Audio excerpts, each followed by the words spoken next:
오늘은 무화과 나무의 교훈이라는 제목으로 말씀을 전하도록 하겠습니다. 오늘 본문은 무화과 나무를 통해 중요한 교훈을 전달하시고자 했던 예수님의 이야기가 기록되어 있습니다. 유월절을 지키기 위해 예루살렘에 방문하셨던 예수님은 유월절 기간 내내 예루살렘 성에 머무시지 않고 숙박은 주변에 있던 마을에서 해결했습니다.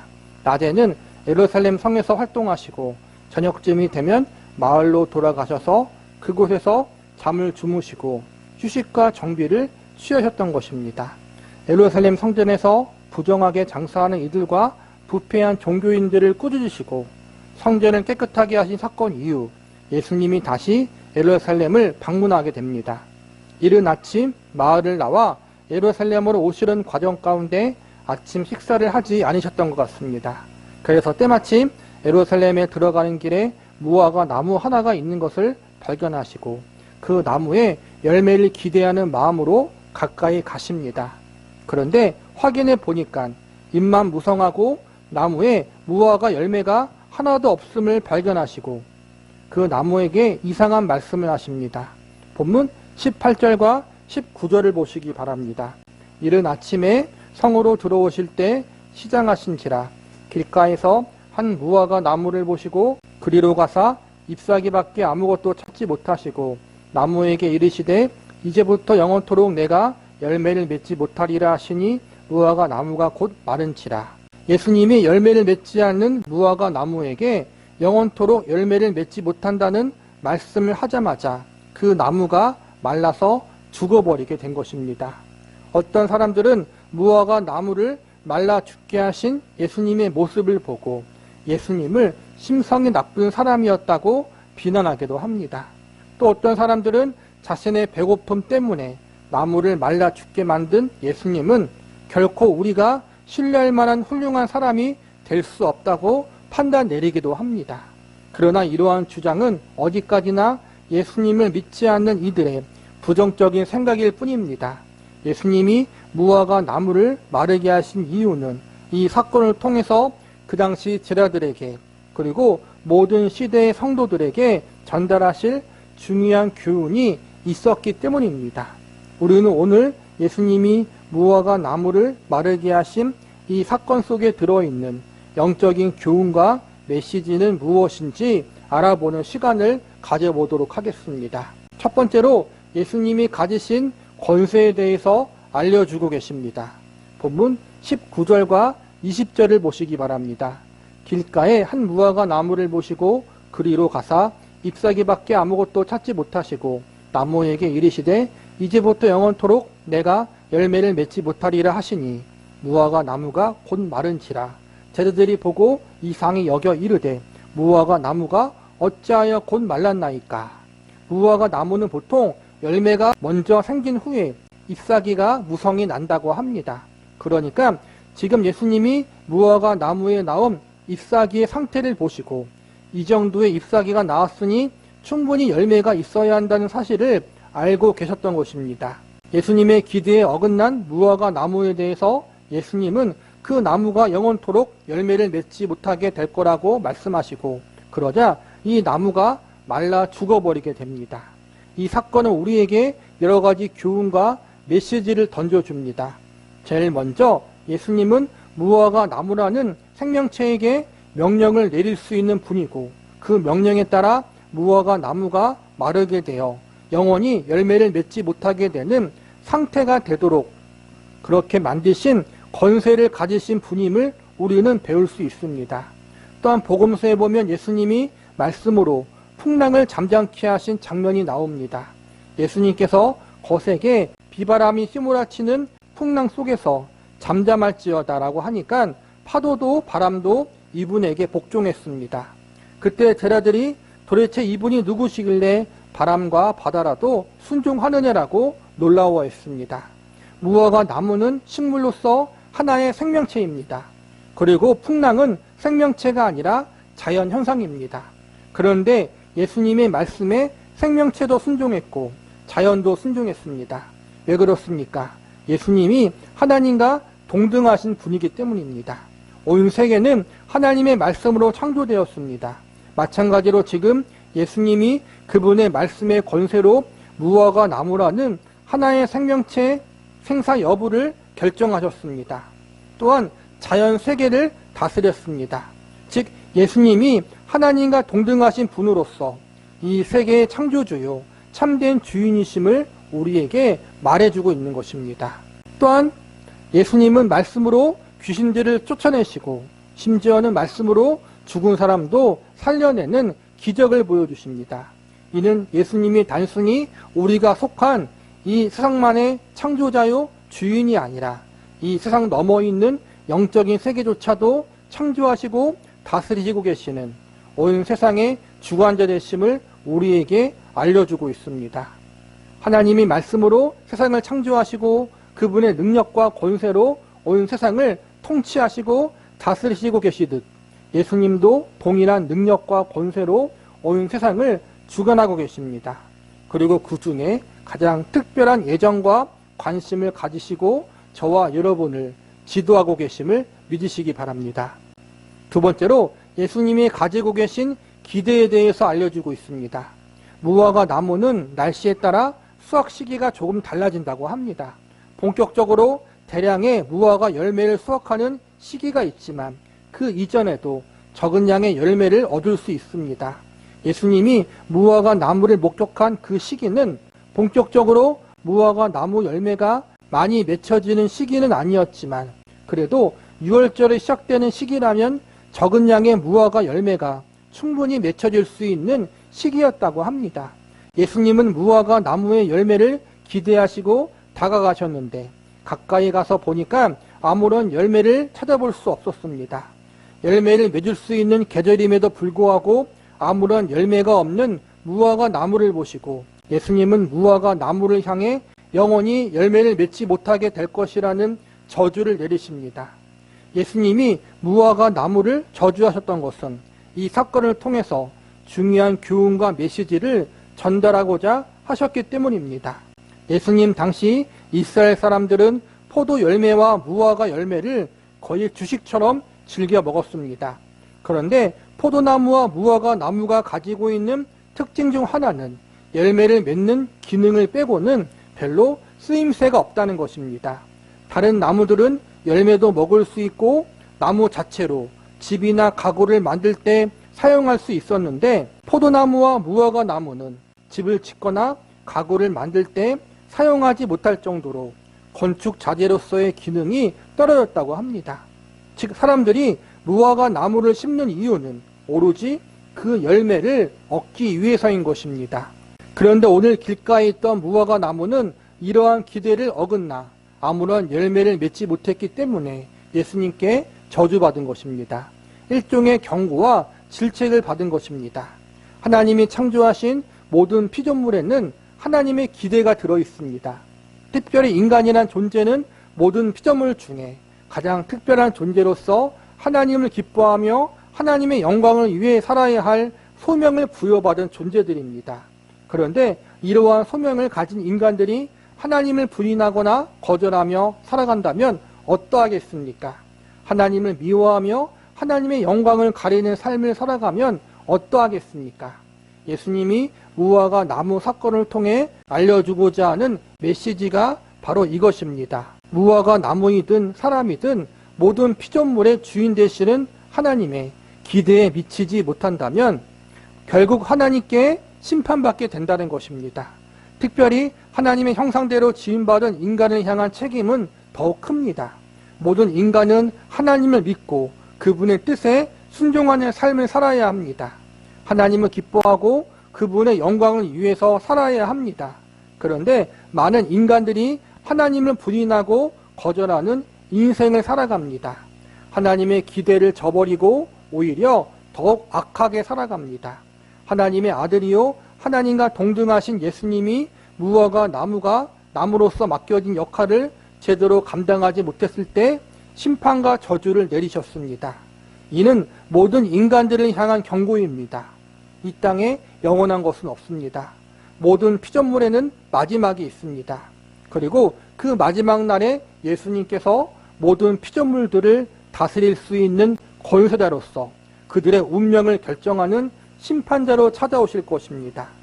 그 심판의 기준은 명확합니다. 하나님이 기대하시는 기준에 부합하는가, 하나님이 맡겨주신 역할과 소명을 잘 감당하였는가에 있습니다. 오늘 등장하는 무화과 나무는 하나님의 기대와 역할에 불합격했습니다. 우리 역시 이 경고를 주의해야 합니다. 저와 여러분 모두 하나님의 창조물이요 우리를 향한 하나님의 기대와 역할이 있습니다. 하나님을 기뻐하고 하나님의 영광을 돌리는 삶을 살도록 우리를 창조하시고 부르셨습니다. 우리의 인생이 창조주이신 하나님의 의도대로 살지 못한다면, 우리의 구주가 되시는 예수님의 기대대로 살지 못한다면 우리 또한 심판을 받을 수 있습니다. 나를 보시고 하나님이 너의 인생이 나의 뜻과 기대대로 살지 않았구나라고 말씀하신다면 마지막 날에 예수님은 우리에게 심판자로 찾아오실 것입니다. 우리가 하나님과 예수님의 심판을 피할 수 있는 길은 단 하나입니다. 그것은 본래 주어진 기대와 역할을 잘 감당하는 것입니다. 그렇다면 우리에게 주어진 하나님의 기대와 역할은 무엇일까요? 여러 가지를 말할 수 있겠지만 가장 중요한 우선순위는 바로 예수님을 우리의 유일한 구세주로 믿는 일입니다. 복음서에 보면 어느 날 사람들이 예수님께 묻습니다.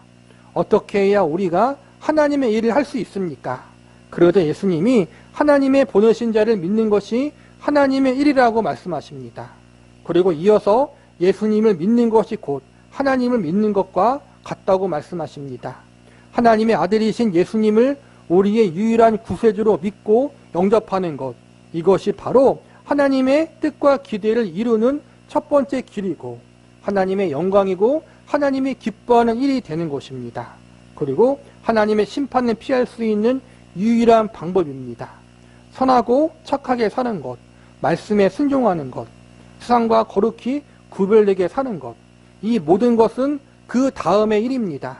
일단 제일 먼저 우리는 예수님을 나의 구세주로 믿는 믿음을 가지고 인생을 살아야 합니다. 그것이 저와 여러분을 향한 창조주 하나님의 기대입니다. 저와 여러분은 예수님을 믿는 믿음으로 인생을 살아가고 있습니까? 아니면 겉으로는 하나님을, 예수님을 믿는다고 말하면서 속으로는 이 세상에 썩어져 없어질 것에 소망을 두고 그것이 나의 우상이고 나의 가장 중요한 전부가 되는 것처럼 인생을 살고 있지는 않습니까? 오늘 이 무화과 나무의 사건을 통해서 우리의 믿음을 점검해보고 우리의 삶을 뒤돌아볼 수 있기를 기도합니다. 세 번째로 예수님을 믿는 성도들의 삶의 모습에 대해서 알려주십니다. 본문 20절을 보시기 바랍니다. 제자들이 보고 이상히 여겨 이르되 무화과 나무가 어찌하여 곧 말랐나이까. 예수님의 말씀에 의해서 무화과 나무가 마르는 광경을 목격하자 제자들이 놀라서 예수님께 묻습니다. 예수님, 어떻게 해야 예수님처럼 무화과 나무를 마를 수 있게 하는 능력을 행할 수 있겠습니까? 제자들의 관심은 예수님이 무화과 나무를 마르게 하신 이유에 있는 것이 아니라 예수님이 행하신 능력에 있었습니다. 즉 예수님처럼 특별한 능력을 행할 수 있는 사람이 되고 싶었던 것입니다. 이 질문에 대한 답을 예수님이 다음과 같이 알려주십니다. 본문 21절과 22절을 보시기 바랍니다.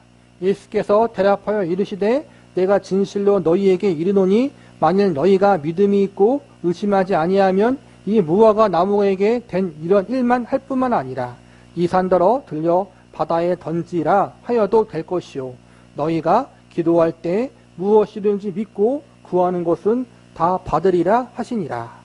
여기서 보면 예수님은 믿음과 기도가 중요하다고 알려주십니다. 여기서 우리가 주의해야 할 것은 지금 제자들의 관점과 예수님의 관점이 다르다는 것입니다. 제자들의 관점은 어떻게 하면 예수님처럼 기적을 행할 능력을 얻을 수 있는가에 초점이 맞춰 있습니다. 이에 반해 예수님의 관점은 기적을 행하는 능력의 근원이 어디에 있는지 알려주고 계십니다. 예수님은 믿음의 근원이 누구인가, 기도를 들으시고 응답하시는 분이 누구신지를 알려주기를 원하셨습니다. 믿음과 기도의 본질은 내가 무언가를 열심히 해서 하나님께 특별한 능력을 얻어내는 것이 아니라 나는 한없이 부족하고 연약하지만 하나님만은 완전하시다는 사실을 인정하고 하나님께 우리의 모든 것을 의탁하는 것입니다. 지금 제자들은 이러한 사실을 모르고 자꾸 기적을 일으킬 수 있는 능력을 하나님께로부터 얻어내는 일에만 모든 관심과 초점을 집중하고 있었습니다. 예수님이 말씀하시고자 하는 것은 제자들이 산을 옮길 만한 능력을 소유하는 것이 중요한 것이 아니라 자신들이 아무것도 할 수 없는 나약하고 부족한 존재임을 깨닫고 모든 능력의 주인 되시는 하나님을 전적으로 신뢰하고 의지하는 자리에 가는 것이 더 중요하다는 것입니다. 믿음과 기도라는 것은 능력을 얻어내는 통로가 수단이 아니라 모든 능력의 주인 되시는 하나님을 절대적으로 의지하고 신뢰하겠다는 성도의 신앙 고백이라고 할 수 있습니다.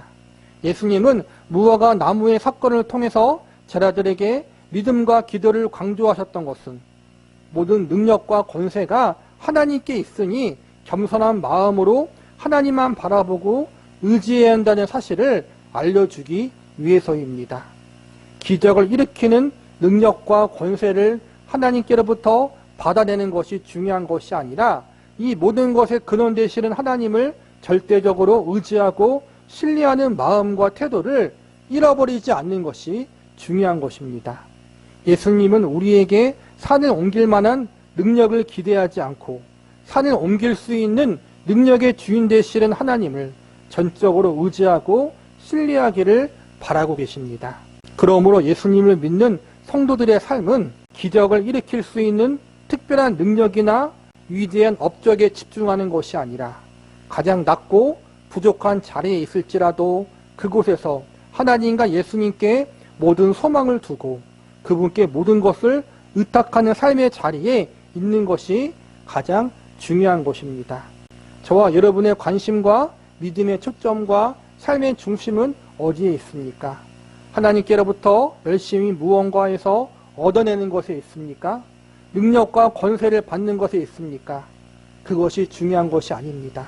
모든 능력과 권세의 주인 되시는 그 예수님과 하나님께 우리의 마음과 우리의 믿음과 우리의 삶의 모든 초점을 집중하시기 바랍니다. 그 하나님이, 그 예수님이 나의 전부이고 내가 믿고 의지할 유일한 분이라는 사실을 우리의 삶 가운데 날마다 믿음으로 고백하고 그 하나님과 예수님 앞에 우리의 삶을 모두 의탁할 수 있는 이러한 삶의 자리에 저와 여러분이 갈 수 있기를 기도합니다. 오늘 설교 말씀을 마무리하겠습니다.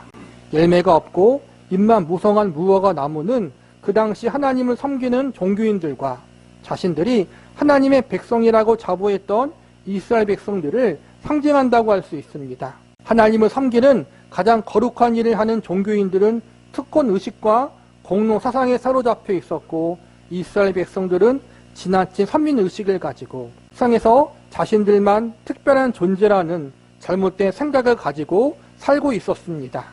딴 종교인들이 탐욕과 탐심에 눈이 멀어 있었고 이스라엘 백성들은 하나님이 자신들을 축복하여 모든 나라 위에 군림하는 나라가 되기를 바라고 있었습니다.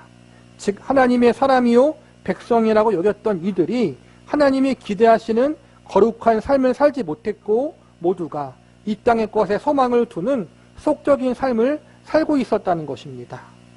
더욱 가장 큰 문제는 그 당시 종교인들이나 대부분 이스라엘 백성들이나 모두 하나님의 아들이신 예수님을 부정하고 거절하는 모습을 보였다는 것입니다.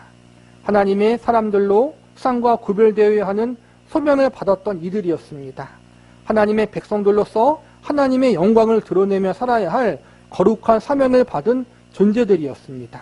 예수님을 믿고 그 예수님 안에서 참되게 살아가야 할 사명을 받은 존재들임에도 불구하고 이들은 그 모든 것을 거부했습니다. 하나님의 기대를 저버리고 이 땅의 것이 전부인 것처럼 살았습니다. 그래서 예수님은 이러한 잘못된 자리에 있는 그 당시 종교인들과 이스라엘 백성들을 향해 잎만 무성한 무화과 나무와 같다고 여기셨고 이들이 회개하지 않는다면 마지막에 하나님의 엄중한 심판을 받게 될 것임을 경고하십니다. 그런데 이러한 경고는 우리에게도 적용될 수 있습니다. 우리는 주일마다 교회에 나와서 열심히 기도하고 찬양하고 말씀을 잘 듣습니다. 나름 최선을 다해서 예배를 드리려고 노력합니다. 겉으로 보이는 모습은 누가 보아도 기독교인으로서 모범적인 삶을 살고 있는 것 같습니다. 그러나 교회를 떠나는 순간 우리의 삶의 자리를 자세히 들여다보면 우리는 예수님을 전혀 알지 못하는 세상의 사람들과 똑같은 삶의 양식과 가치관을 가지고 세속적인 삶을 살아가는 실수를 범합니다. 우리가 겉으로만 하나님을 잘 섬기고 속으로는 세상을 여전히 사랑하는 삶을 살아간다면 우리는 오늘 열매 없고 이파리만 무성한 무화과 나무와 같은 상태에 있는 것과 같습니다. 입술로는 예수님을 믿는다고 고백하지만 삶으로는 이 땅의 것이 더 중요한 것처럼 살아간다면 오늘 예수님의 경고가 우리를 향한 경고가 될 수 있습니다. 물론 믿는 성도들에게는 영원한 저주는 없습니다. 하나님과 예수님을 믿는 자들에게는 오늘 말씀에 등장하는 무화과 나무를 향한 정죄로서의 심판은 없다는 것입니다. 그러나 정죄와 저주까지는 아니더라도 책망과 질책은 있을 수 있습니다. 우리들의 마음 가운데 하나님을 사랑하는 마음에 빈틈이 생기거나 마음의 중심이 자꾸 흔들린다면 그것이 성도들의 책망이 될 수 있습니다. 믿는 성도들의 마음의 중심에는 항상 하나님이 있다고 믿습니다. 그러나 마음의 중심 양옆에 세상을 향한 사랑과 욕심이 자리 잡고 있다면 그것이 우리의 마음의 중심을 흔들 수 있습니다. 믿는 성도들은 이것을 조심해야 합니다. 저와 여러분은 믿는 성도로서 또한 하나님의 백성과 자녀로서 우리의 구주 되시는 예수님의 기대와 뜻대로 세상과 거룩히 구별된 믿음의 삶을 살아갈 수 있기를 기도합니다. 교만한 특권의식이나 선민의식을 버리고 나는 아무것도 할 수 없으니 예수님만을 절대적으로 의지하고 신뢰하겠다는 믿음의 고백과 하나님께 모든 것을 의탁한다는 겸손한 기도의 자세가 우리들에게 항상 있기를 바랍니다. 그러므로 하나님과 예수님이 기뻐하시는 아름다운 신앙의 열매가 저와 여러분의 인생 속에 신앙의 여정 속에 풍성히 맺혀질 수 있기를 기도합니다.